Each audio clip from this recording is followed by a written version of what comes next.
आपने कभी ऐसा सुना है कि आप बैंक में लोन लेने गए और बैंक मैनेजर आपको बोलता है कि भाई अपनी डिग्री ले आओ और हम आपको लोन दे देंगे। मतलब अगर आपने बीटेक किया हुआ है तो आपको लोन मिल जाएगा, 1 करोड़ का लोन मिल जाएगा। आप कहोगे कैसी बातें कर रहे हो, कभी डिग्री के बेसिस पे लोन मिलता है क्या? पर फिर हमारी जो सोसाइटी है ये डिग्रीज के पीछे इतनी पागल क्यों है? मतलब आप अपने घर में देख लीजिए, अपने आसपास देख लीजिए, लोग सिर्फ वो डिग्री के पेपर के पीछे पड़े हुए हैं कि हमारे पास डिग्री आ जाए तो हम लाइफ में सक्सेसफुल बन जाएंगे।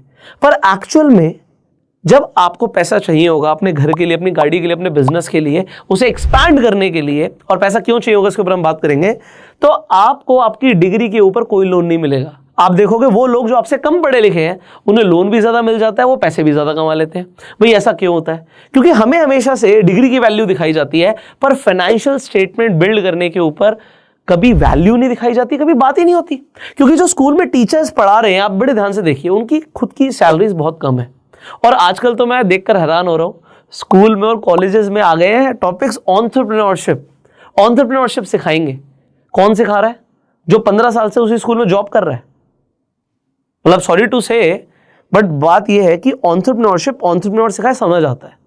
फाइनेंस वो सिखाए जिसके खुद के फाइनेंसेस सही है, समझ आता है ना?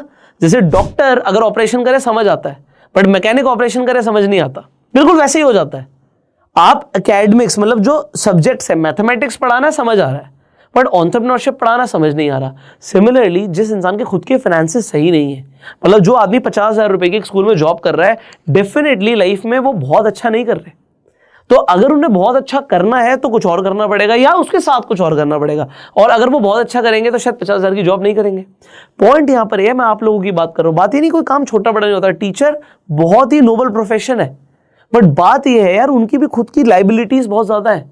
वो भी घर पर रह रहे हैं, उनके भी खर्चे हैं। आप समझो, अगर कोई स्टैनफोर्ड का टीचर है, ऑक्सफोर्ड का टीचर है, तो उसे 50,000 नहीं मिल रहे, उनके पास बहुत पैसा है ऑलरेडी।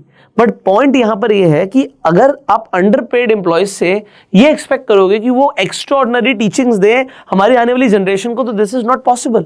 पॉइंट यहां पर यह आता है कि हमें कभी ये क्यों नहीं सिखाया जाता कि हमें अपनी फाइनेंशियल स्टेटमेंट्स बनानी है, जिसके बेसिस पे आपका बैंक मैनेजर आपको लोन देने के लिए रेडी हो जाएगा तुरंत, अगर वो अच्छी होगी तो। पर अब फाइनेंशियल स्टेटमेंट्स में होती क्या चीजें, देखो मैं आपको सिंपली बता रहा हूं। यहां पे हम कोई अकाउंट्स नहीं सीख रहे, हम सीधा बात कर रहे हैं आप लाइफ में ग्रो करोगे। देखो मैं आपको एक एग्जांपल देता हूं। फाइनेंशियल स्टेटमेंट से पहले हम बात कर रहे थे कि आपको डेट की, लोन की जरूरत पड़ सकती है लाइफ में। आप देखोगे हर बड़ा आदमी, चाहे वो रतन टाटा जी हो, चाहे मुकेश अंबानी जी हो, लोन तो लिया हुआ उन्होंने, उनकी कंपनी ने लोन लेकर वो ग्रो कर रहे हैं। तो अगर लोन लिया जाता है तो लोन किस बेसिस पे मिलता है? और पॉइंट नंबर 2, आप लोगों को हो सकता है लाइफ में इसकी जरूरत क्यों? होम लोन एक अलग चीज है, कार लोन समझ आ रहा हो सकता है, बिजनेस के लिए लोन लेना हो। आपको ये समझ आ रहा है एक ऐसा बिजनेस है जिसमें हमें साल का 30% का प्रॉफिट हो सकता है। बट अगर आपके पास 1 करोड़ रुपया है तो आपको 30 लाख का प्रॉफिट होगा। बट अगर आपके पास 10 करोड़ रुपए होंगे, प्रॉफिट परसेंटेज सेम होगा, बट आपको 3 करोड़ का प्रॉफिट होगा। और अगर ये पैसा लोन पर भी आया, उसमें कुछ ब्याज भी लगी हुई है, वो भी दे देंगे, तब भी हमें कई करोड़ रुपए बच जाएंगे। तो अब ये समझते हैं कि अगर आपको कभी लाइफ में लेवरेज की जरूरत पड़ेगी तो वो कैसे मिलेगा। आज हम बात कर रहे हैं आपके फाइनेंशियल आईक्यू को बढ़ाने के ऊपर।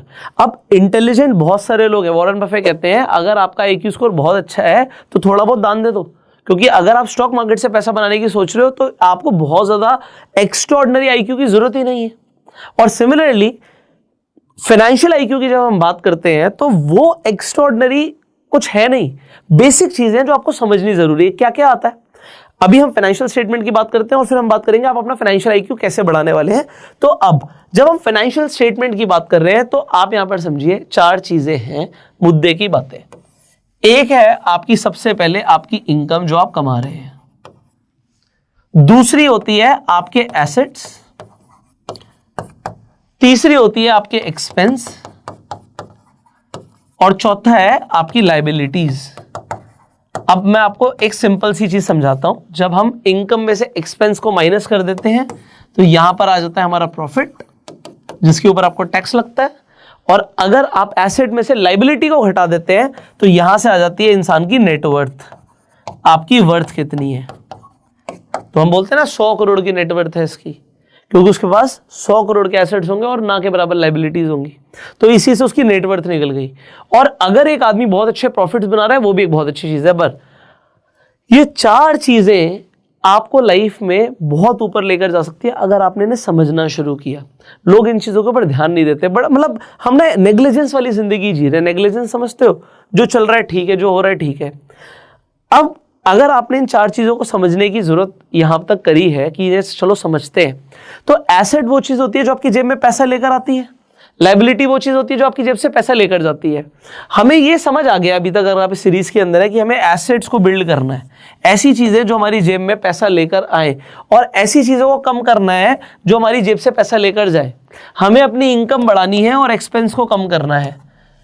ये बिल्कुल सिंपल चीज़ है, इतनी सिंपल है, बट फिर भी ये फाइनेंशियल आईक्यू की अगर मैं बात करूं, डेवलप्ड कंट्रीज के अंदर ऐसे लोग जिन्हें ये 4 चीजें डिटेल में पता हो, 10 में से 4 लोगों को पता होती हैं, 6 लोगों को नहीं पता होती।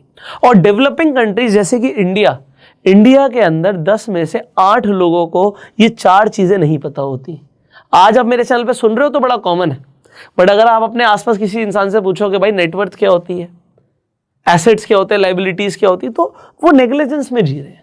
उन्हें डिटेल में नहीं पता। आपको क्या हो सकता है उन्हें नाम नहीं पता हो, कंसेप्ट पता हो, तो कॉन्सेप्ट ही पूछ लो। अब बात आती है कि आप अपनी इनकम कैसे बढ़ाने वाले हो, एसेट्स को कैसे बढ़ाने वाले हो। एक दिन में नहीं होगा, एक दिन में नहीं होगा, पर फोकस यहीं पर होना चाहिए कि मेरे एसेट्स बिल्ड हो, multiple source of income build हो। अब अपना फाइनेंशियल आईक्यू बढ़ाने के लिए आपको 3 चीजों पर सबसे पहले काम करना है। एक चीज, आपको बजटिंग करनी है। ऐसा नहीं है कि शॉपिंग पे गए, 10,000 का जूता समझ आ रहा तो वो खरीद लिया। हो सकता है वो आदमी 25,000 रुपए कमा रहा हो, 30,000 रुपए कमा रहा हो, आज आपके पास पैसे पड़े हैं, आपने 4 महीने सैलरी जोड़ी, आपके पास 1 लाख रुपए जुड़ गया अकाउंट में, 1 लाख रुपए जुड़ गया, बट क्या आप 10,000 का जूता खरीद सकते हो? आपको अगर उसमें 1 लाख रुपए है तो सही, तो वो खरीद सकता है भाई। 10,000 रुपए खर्च करना क्या बड़ी बात है? बट बड़ी बात है यहां पर आपको एक रूल समझना है। बजटिंग का एक सिंपल सा रूल होता है। हम फाइनेंशियल आईक्यू बढ़ाने की बात कर रहे हैं, तो आपको भी अपना आईक्यू बढ़ाना है। रूल समझना है 50, 30, 20 रूल। अब ये 100% हो गया ना। तो अगर आदमी कोई 25,000 कमा रहा है, 50,000 कमा रहा है, उसे कैसे खर्चा करना है, ये इस रूल के हिसाब से आप कर सकते हो। बट ये रूल मेरे हिसाब से सिर्फ तब तक वैलिड है जब तक किसी आदमी की सैलरी या इनकम 4 लाख रुपए से कम है। 4 लाख के ऊपर चीजें बदल जाती है, वक्त बदल जाता है, जज्बात बदल जाते हैं, बंदे का लेवल भी बदल जाता है। तो कहने का मतलब है 4 लाख से ऊपर आप कमा रहे हैं तो फिर आप ज्यादा सेव कर पाएंगे, इसे समझो। इसका मतलब यह है कि 50% आप जो भी कमा रहे हैं वो आपकी नीड्स में जाना चाहिए। अब भाई घर का राशन पानी है, बच्चों की स्कूल की फीस है, कुछ ऐसी चीजें हैं जो नीड्स हैं, मतलब रोटी कपड़ा मकान वाली बातें जो हैं वो आपकी नीड है। तो आप जो भी कमा रहे हैं वो अपनी बेसिक प्राइमरी नीड्स के ऊपर आप 50% का खर्चा कीजिए। 30% जो है वो आप अपनी चाहतों के ऊपर लगा सकते हैं, जैसे कि शूज लेना। बट अगर हम बात करें कोई आदमी 25,000 कमा रहा है तो 10% होता है 2,500 और 30% होता है 7,500। तो 7,500 आपको मैक्सिमम एलोकेशन है 1 महीने का उन चीजों के ऊपर जो आपकी चाहते हैं। तो चाहत अगर हम देखें, हमारी ये 10,000 का जूता और हमारा बजटिंग का एक रूल कह रहा है यार 30% से ऊपर जाएगा तो पंगे में आ जाएगा। तो आप अपने जो शूज लेना चाह रहे थे, जो आपकी वॉन्ट्स में आ रहा था, उन्हें अफोर्ड नहीं कर सकते। और अगर आपने खरीद भी लिए, मान लो 7,500 वाले खरीद लिए, तो फिर पूरे महीने और आप अपने वॉन्ट्स पे और खर्चा नहीं कर पाएंगे। अगर आप 25,000 कमाते हैं, आप ज्यादा कमाते हैं, तो आपका ये फॉर्मूले के अकॉर्डिंग चीजें चेंज हो जाएंगी, एलोकेशंस बदल जाएंगे। और 20% मिनिमम आपको सेव करना ही चाहिए।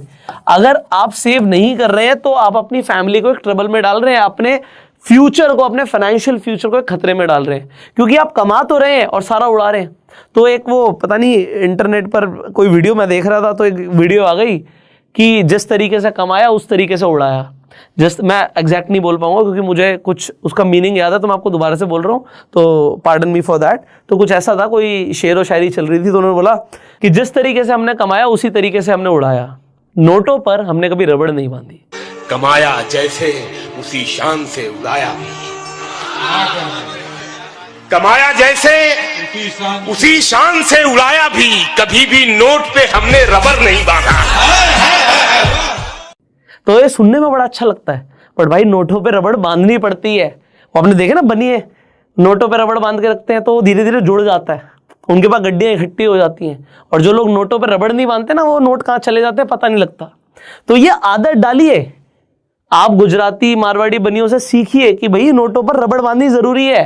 लक्ष्मी माता बड़ी चंचल होती हैं, कभी एक के घर कभी दूसरे के घर, तो उन्हें संभाल के रखना बड़ा जरूरी है। तो यहां पर 20% आप सेव कीजिए। This is a formula for budgeting. अगर ये भी नहीं हो पा रहा तो आपका फाइनेंशियल आईक्यू वीक है। पॉइंट नंबर 2, अब जो आपने जोड़ा, सेव किया, सिर्फ सेविंग से नहीं आप अमीर बनेंगे, है ना। हमने सुना इन्फ्लेशन पैसे को खा रहा है, तो फिर दूसरी चीज आ जाती है इन्वेस्टिंग। अब इन्वेस्टिंग आप चाहे डाइवर्सिफाइड कीजिए, चाहे आप बिल्कुल कॉन्सेंट्रेटेड कीजिए, ये आपकी चॉइस है। हमने आपको इन्वेस्टिंग पे बहुत सारी वीडियोस भी दी है। अगर आप छोटे पैसे से शुरू करना चाहते हैं, ईटीएफ इन्वेस्टिंग से शुरू कीजिए। आप मेरी नो लॉस वाली वीडियो देख सकते हो, बहुत ही अच्छी वीडियो है वो, मैं खुद आपको सजेस्ट करूंगा। आपके पास पैसे ज्यादा जुड़ जाता है, आप रियल एस्टेट में इन्वेस्ट कर सकते हो, बट इन्वेस्ट करो। जो लोग इन्वेस्ट करते हैं वो लोग अमीर बनते हैं, and that is the full stop. उसके आगे और कुछ नहीं है। आपको इन्वेस्टर बनना है, और जब आपके पास ज्यादा पैसे आ जाए तो दूसरों के धंधे में पैसा लगाना शुरू कर देना ना, शार्क टैंक पे चले जाना। फाइनली तीसरी चीज जो बहुत इंपॉर्टेंट है, जो लोग इग्नोर करते हैं, दैट इज डेट मैनेजमेंट। देखो, उधार गलत नहीं होता है ना। अगर आप आईफोन उधार पर ला रहे हो तो शायद मेरे हिसाब से गलत है, बट अगर आपने होम लोन लिया, उससे आपने अपना घर बना लिया सपनों का, मैं जरूरी नहीं है, आपको समझना पड़ेगा, बट मेरे हिसाब से वो गलत नहीं होगा। आप अपने व्यापार को बढ़ाने के लिए लोन लेते हो तो वो गलत नहीं है। आपकी डायरेक्शन सही है, आप सोच सही रहे हो, और डेट को मैनेज करना बहुत जरूरी है। बट ज्यादातर लोग इंडिया के अंदर किस किस तरीके के लोन ले रहे हैं? Personal loan. पर्सनल लोन क्यों लेते हैं लोग? घर को रिनोवेट कराने के लिए, घर में शादी आ जाती है उसके लिए, इमरजेंसी आ जाती है उसके लिए। इंश्योरेंस नहीं कराते, कोई इमरजेंसी आ जाती है, हेल्थ इंश्योरेंस नहीं है, इमरजेंसी आ जाती है, इसलिए लोग लोन ले लेते हैं, पर्सनल लोन्स। ये डेट मैनेजमेंट बहुत जरूरी है। और अगर आप डेट को ठीक तरीके से मैनेज करते हैं, आप लोन लेते हैं, लोन को रीपे ढंग से करते हैं, तो आपका सिबिल स्कोर भी इंप्रूव होता है। तो आपके बैंकर को पता लगता है इसका सिबिल ठीक है, तो अगली बार आपको लोन मिलने के चांसेस ज्यादा हो जाते हैं। बट जिस इंसान का सिबिल फॉर्म ही नहीं है, उसका सिबिल खराब है, मतलब लोन लिया और पैसे नहीं दे पाए, तो फिर आपका सिबिल खराब हो जाएगा, लोन नहीं मिलेगा। अब पॉइंट यहां पर ये आता है, ये जो फाइनेंशियल स्टेटमेंट की मैंने बात करी, इसके अंदर जो 4 मेजर चीजें हैं, आपकी रेगुलर इनकम का एक ट्रैक रिकॉर्ड। इंपॉर्टेंट क्या है? बात ये नहीं साल में एक बार कमाया, जो आप कमा रहे हैं आपका बैंकर देखेगा कंसिस्टेंटली कमा रहे हैं नहीं कमा रहे। जो भी कमा रहे हैं, अगर आपकी सैलरी आती है तो हर महीने आती होगी, आप पैसा कमाते हैं, प्रॉफिट कमाते हैं, वो डिपेंड आपका बिजनेस टू बिजनेस के ऊपर करता है, बट वो ये देखेगा फिर कंसिस्टेंटली हर साल आपके या हर क्वार्टर में प्रॉफिट्स बढ़ रहे हैं, प्रॉफिट्स कैसे चल रहे हैं, सेल्स बराबर चल रही है नहीं चल रही। ये कुछ चीजें हैं जो आपको समझनी जरूरी है, इन्हें बिल्ड करना पड़ता है, इनके ऊपर ध्यान देना पड़ता है कि यार मेरे को ना डिग्री से मतलब नहीं है, मेरी फाइनेंशियल स्टेटमेंट सॉलिड होनी चाहिए। कोई देखे और बोले यार आदमी सॉलिड है। दूसरी चीज, मेरे एक्सपेंस जो बुक्स में हो रहे हैं, एक्सपेंस होना गलत बात नहीं है, आपके बिजनेस एक्सपेंसेस हो सकते हैं, तो जो आपके एक्सपेंस हो रहे हैं वो किस डायरेक्शन में लग रहे हैं। अगर आपके एक्सपेंस बिजनेस को एक्सपैंड करने में लग रहे हैं, बहुत बढ़िया है। सिमिलरली एसेट्स, क्या आपके time to time assets build होते जा रहे हैं या एसेट्स कम होते जा रहे हैं, तो वो आपकी फाइनेंशियल स्टेटमेंट में दिखेगा। अगर आपके पास कोई घर है, रियल एस्टेट है, तो आप एसेट में डालोगे ना, आपकी मशीनरी एसेट्स में जाएगी, तो आपके पास ऐसे क्या क्या चीजें जो आपके एसेट्स हैं, और फिर एसेट्स एक्चुअल ऐसे होने चाहिए जो आपको इनकम प्रोड्यूस करके दे रहे हो, है ना। तो गाड़ियां एसेट में आप डाल सकते हो, बट रॉबर्ट कियोसाकी कहते हैं वो लाइबिलिटी होती है, जेब से पैसा लेती है। बट पॉइंट इज दिस कि सॉलिड एसेट्स बनाओ लाइफ के अंदर। एंड फाइनली लाइबिलिटीज, ये इंपॉर्टेंट है कि मुझे देना किस किस का है भाई, मेरे ऊपर उधार है कोई, वो लाइबिलिटी में जाएगा।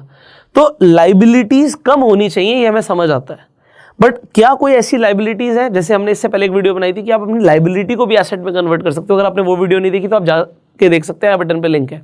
बट इंपॉर्टेंट है लाइबिलिटीज को कम रखना और एसेट्स को बढ़ाना, और फिर बजटिंग, इन्वेस्टिंग और डेट मैनेजमेंट के ऊपर ध्यान देना। आई होप इस वीडियो से आपको समझ आए होंगे वो इंपॉर्टेंट लेसन जिससे आप अपना फाइनेंशियल आईक्यू बढ़ा सकते हैं। और जैसे कि ज्यादातर लोग ध्यान नहीं देते इन एस्पेक्ट्स की तरफ, आप जरूर देंगे, मुझे पर्सनली ऐसा लगता है। आपके अगर कुछ सवाल है आप कमेंट्स में जरूर पूछ सकते हैं। इनफैक्ट आपके अगर खुद के अपने कुछ विचार हैं, अपना फाइनेंशियल या लोगों का फाइनेंशियल आईक्यू लोग कैसे बढ़ा सकते हैं, उसके ऊपर तो आप कमेंट्स में बताइएगा। हम आपसे मिलेंगे अगली वीडियो में, तब तक आप इस वीडियो को शेयर कीजिए, प्यार दे सकते हैं आप इस वीडियो को लाइक करके। अगर आपके पास कोई डीमेट अकाउंट नहीं है अभी तक, तो फ्री में जाके आप अपना डीमेट अकाउंट खुलवा सकते हैं, लिंक आपको डिस्क्रिप्शन कमेंट बॉक्स में मिल जाएगा। इनफैक्ट आप अपना डीमेट अकाउंट खुलवाने के बाद रेफर एंड अर्न करके भी पैसे कमा सकते हैं। I will see you in the next video, till that time you subscribe this channel, click on the bell icon and go self made. जय हिंद।